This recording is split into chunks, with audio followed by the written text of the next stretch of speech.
Bueno, entonces, en cuanto a las tiras, acá hay algunas generalidades que hay que considerar. El problema se genera habitualmente por un desbalance entre la eficacia del drenaje, ¿no?, y la capacidad de adherencia que tienen los microorganismos. Normalmente la mucosa del oído medio, los senos paranasales, o es estéril o tiene una población baja de bacterias, menos de 10 a la 3 unidades formadoras de colonia. Entonces van a haber algunos procesos que favorecen el deterioro del proceso de drenaje, una obstrucción a veces congestiva o por una motilidad alterada o un cambio en las características del moco, no asociado a una infección viral, un estancamiento, a veces consecuencia de esa motilidad o de esa obstrucción, se genera una reabsorción del aire atrapado sobre todo a nivel del oído medio, la presión negativa o la positiva asociada al estornudo o al soplarse la nariz muy fuerte, entonces puede favorecer la colonización y sumados o algunos de ellos o de manera individual deteriorar el drenaje versus la capacidad de adherencia, ¿no? Algunas infecciones virales, ¿no?, también pueden generar una facilitación de las infecciones bacterianas. Y respecto a la parte de antimicrobianos, es importante considerar que tanto el oído medio como los senos paranasales no tienen una vascularización muy grande, de manera que la concentración en estos sitios de los antimicrobianos es algo inferior a la concentración sérica. Pero esto está compensado, ¿no?, en estos sitios porque si bien la penetración es lenta, también lo que conocíamos como redistribución, acá está como reabsorción, pero sería la salida, también es lenta. Entonces la vida media de eliminación en el sitio, en este caso en los senos paranasales o el oído medio, tiende a ser un poco más larga, ¿ah? Entonces como concentración sérica individual sí es un poco baja, pero como tendencia a la acumulación hay una compensación de ese hecho. Estos son los criterios de Centor, son bastante conocidos. El problema es que después se olvidan, ¿no? A veces cuando llegan ya al internado y tienen que prescribir, ¿no? A veces cuando están solos en algunos sitios tienen algunos problemas. Primero recordar que los pacientes muy pequeños, ¿no?, de menor de 3 años, generalmente tienen faringoamigdalitis virales, ¿no? Igual sucede con los pacientes ya mayores de 45 años. Generalmente los faringitis que presentan son de tipo viral, ¿no? En realidad el grupo etario donde se considera más probable la faringoamigdalitis es el grupo de 13 a 14 años, ¿no? En ese grupo se da un punto según los criterios de Centor para establecer si tiene o no una faringoamigdalitis bacteriana. Entonces algunos de los criterios están acá, no los vamos a leer, quedan con ustedes, algunos también ya los tienen probablemente. En todo caso, la fiebre alta, la falta de tos, ¿no?, la presencia de tos sugiere un proceso bajo o en todo caso viral. El aumento de tamaño de los ganglios laterocervicales, que además están dolorosos, y obviamente un exudado blanquecino amarillento sobre las amígdalas. Entonces son criterios que se suman para poder establecer que el paciente tiene una faringoamigdalitis por estreptococo del grupo hemolítico, ¿no?, grupo B, ¿no?, del grupo A, estreptococo beta hemolítico del grupo A. La adenovirus puede producir supuración, pero es una supuración más bien verdosa que puede cursar con fiebre alta. Entonces a veces hay un moco verde que la persona cree que ya es bacteriano y todavía puede ser viral, en el caso del adenovirus. Acá están más o menos los criterios de Centor.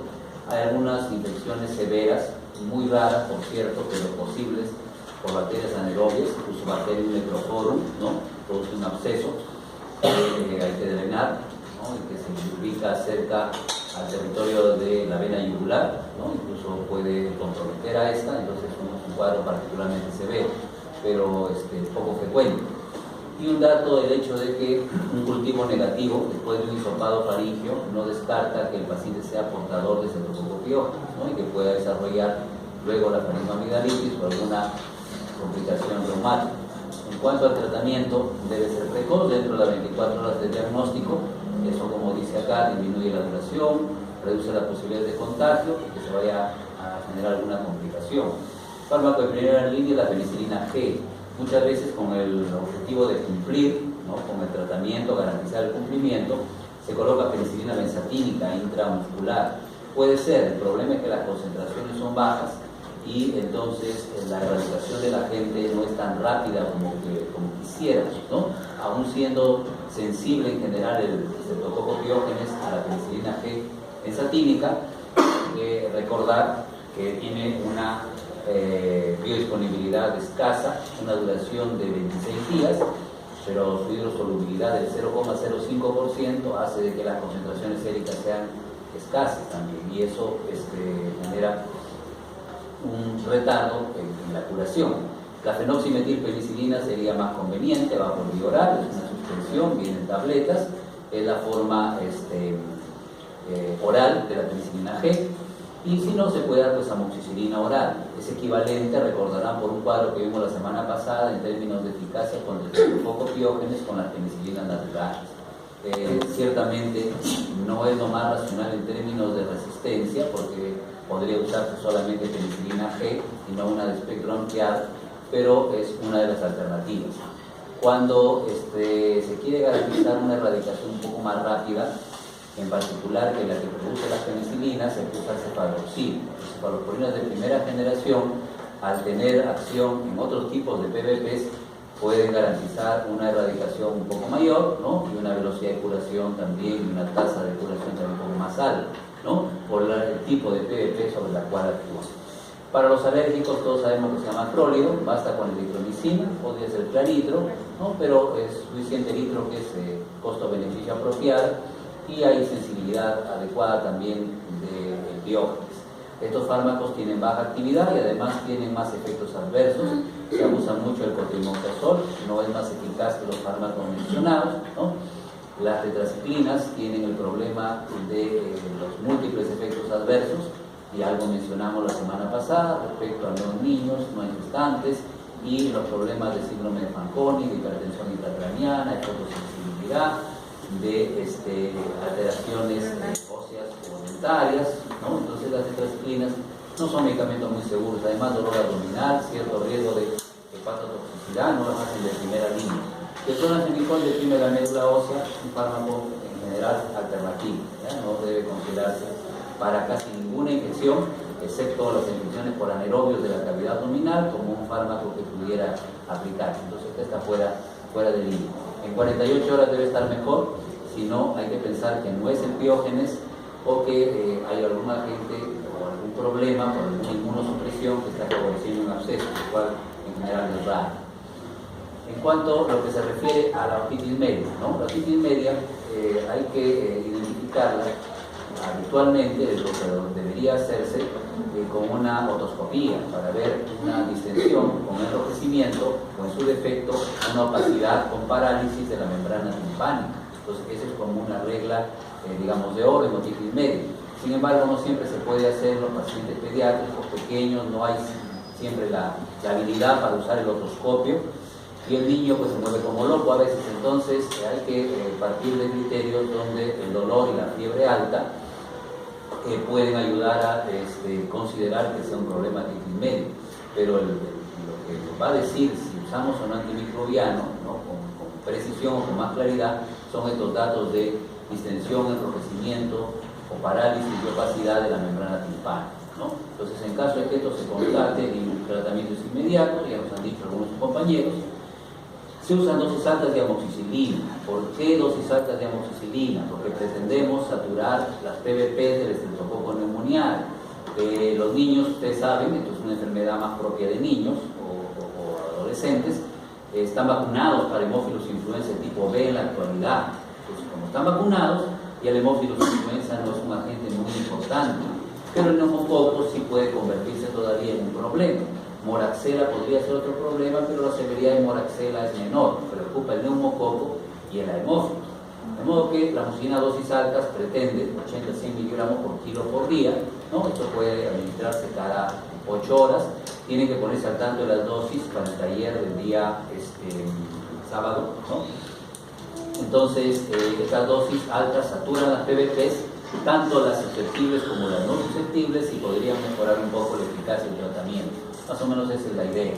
Si no hay estos signos, la recomendación de esta referencia americana es que se difiera el uso de los antimicrobianos. Igual en los problemas recurrentes, ¿no? Sobre todo si no hay un cuadro claro de fiebre alta y dolor asociado, puede haber algunos virus también involucrados, entonces que se investigue un poquito más antes de administrar de frente la antibiótico.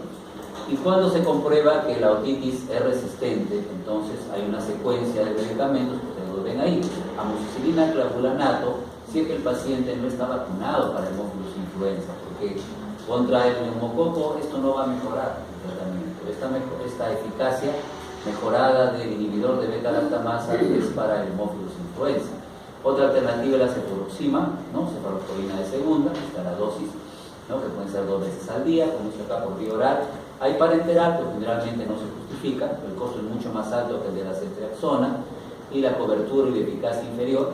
Entonces, cefuroxima puede ser vía oral, es equivalente en estabilidad a la beta-lactamasa, a la amoxicilina, clavulanato, y la ceftriaxona, que tiene una estabilidad mucho mayor, una penetración también mayor que estos medicamentos al oído medio, hasta inclusive a líquido cefalorraquídeo, en este caso no viene al caso, pero tiene una penetración mayor, y que se puede administrar por vía intramuscular, ¿no? Una sola vez al día, cada 50 miligramos por kilo, 3 dosis pueden erradicar a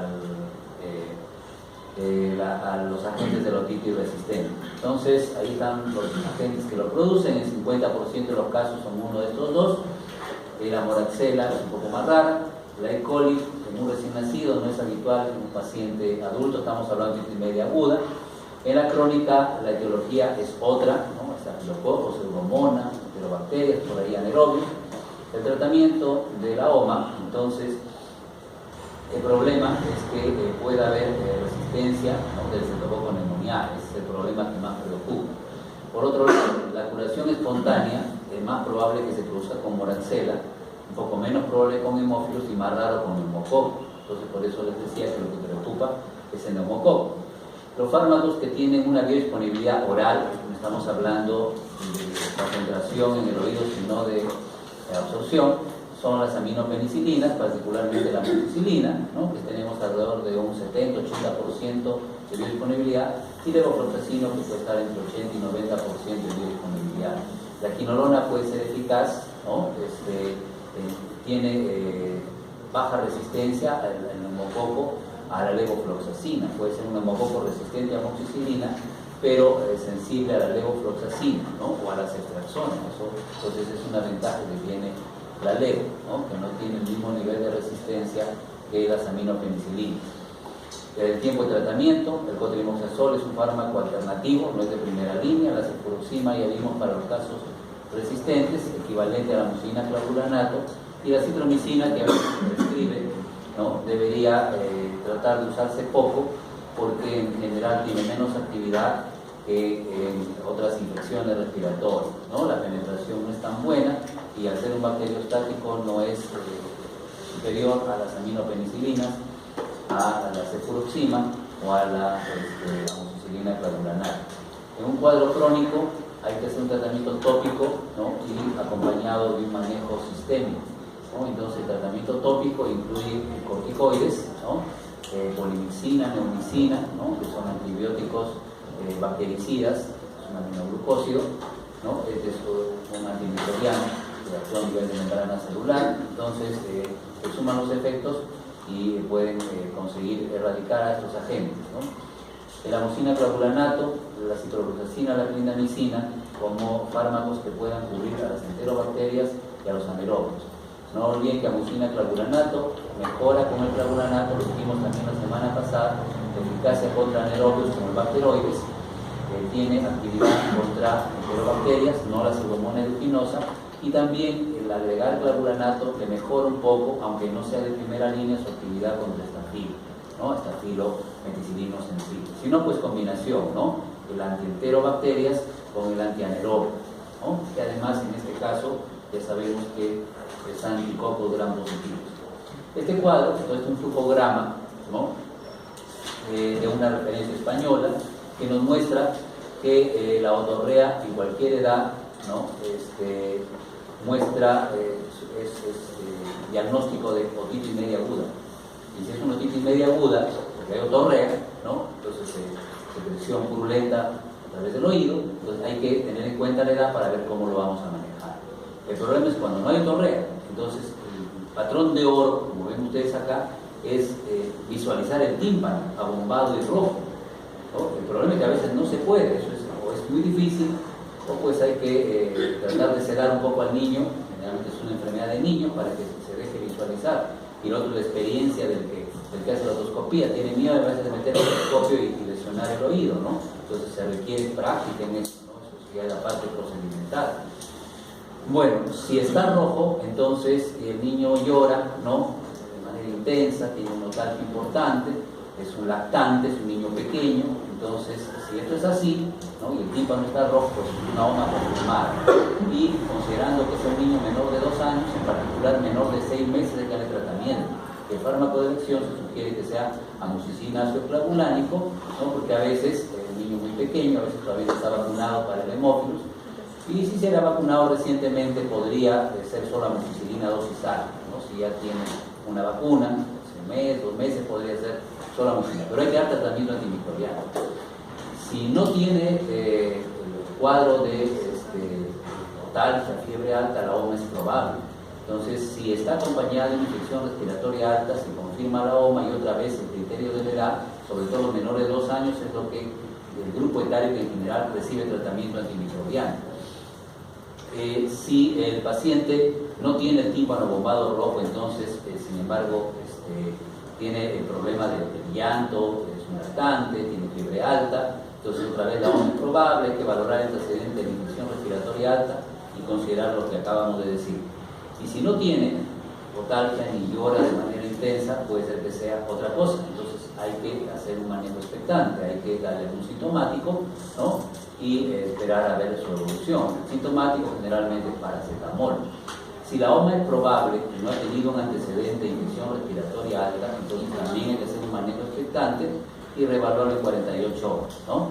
Ahora, si se confirma que es la OMA en los mayores de 2 años, ¿no? Si no tiene ningún antecedente, puede hacerse todavía un manejo expectante. Si es el primer episodio y es un niño de 3, 4 años, entonces puede darse su paracetamol, sus AINES. Hay que tener cuidado con los AINES. Siempre se ha dicho que pueden aumentar el riesgo de infecciones porque deterioran la respuesta inflamatoria. Ustedes se habrán enterado, porque ha salido hasta en los periódicos, en internet, que el ibuprofeno, ¿no? Que se consideraba un AINES muy bueno, aparentemente, referencias francesas sugieren de que puede desencadenar infecciones más graves, o sea, hacer que una infección bacteriana leve pudiera convertirse en una más grave.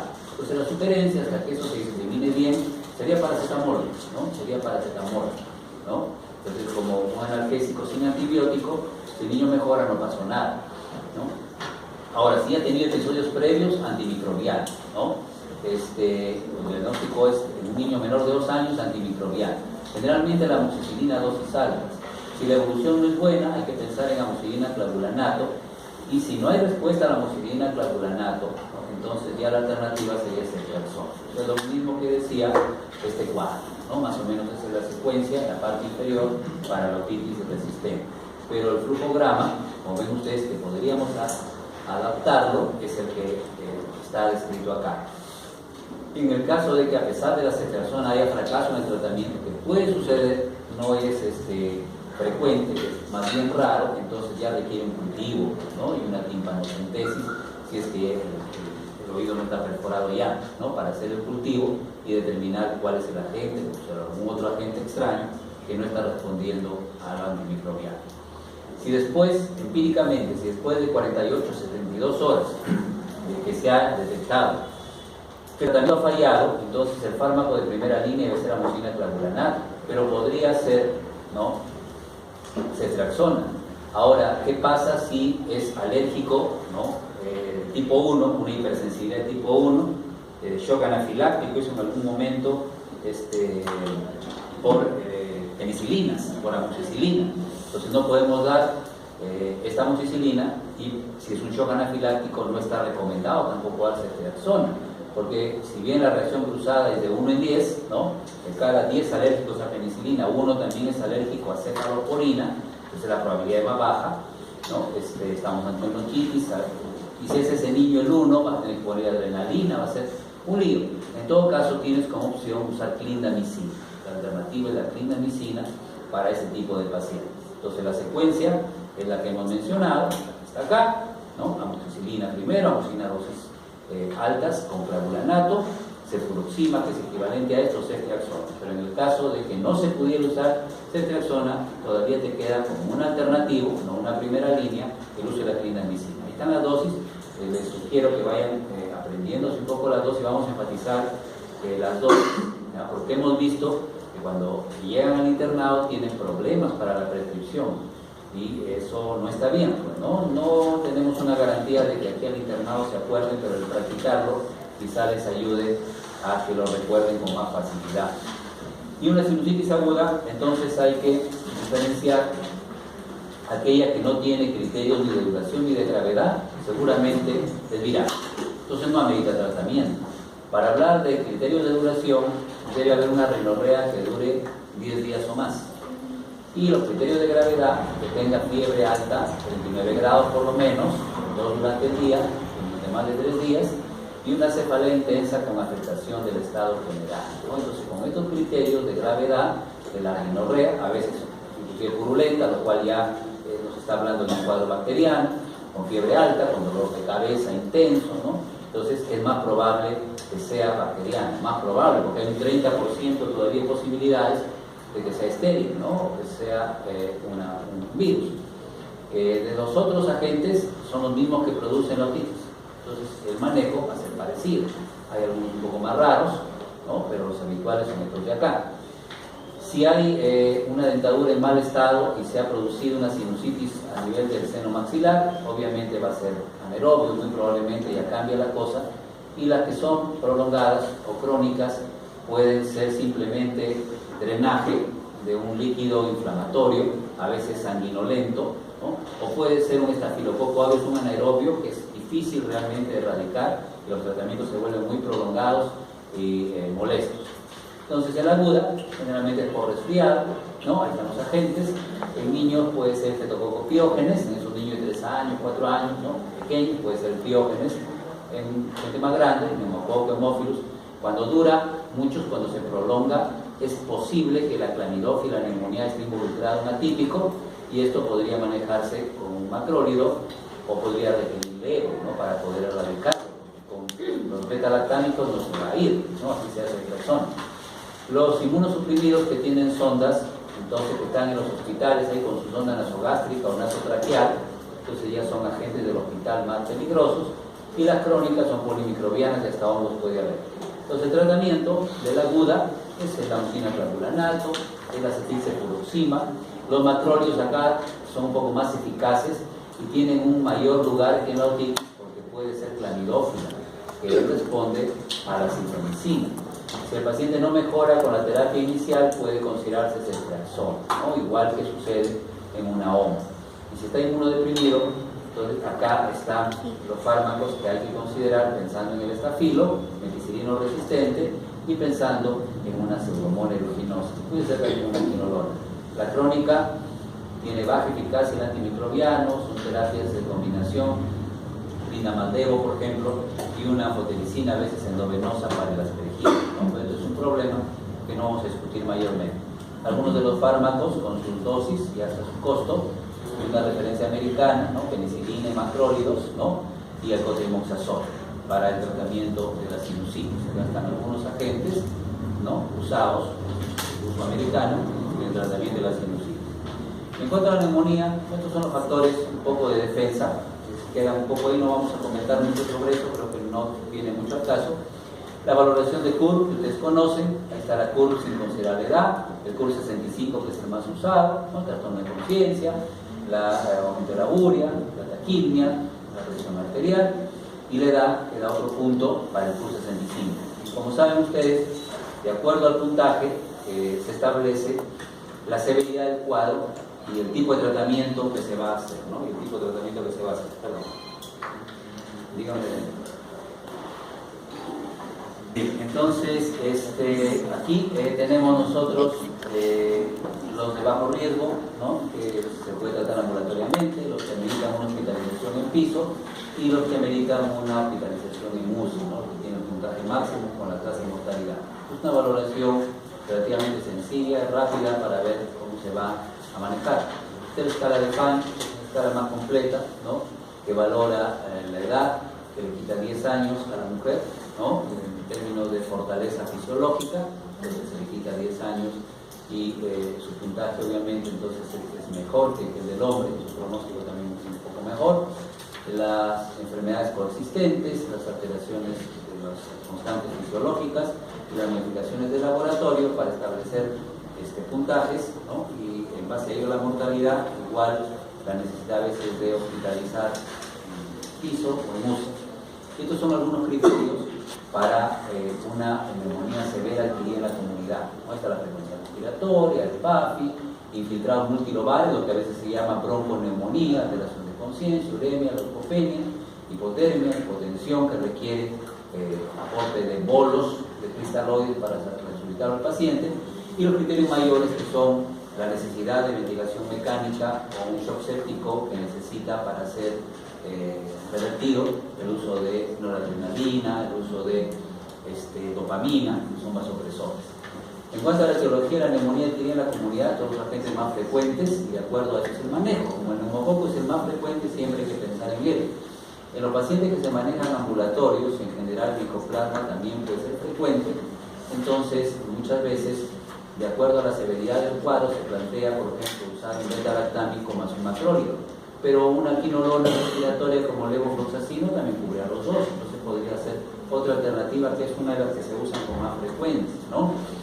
La hemofilus es muy raro, clamidófilo es un atípico, también responde al macrólido.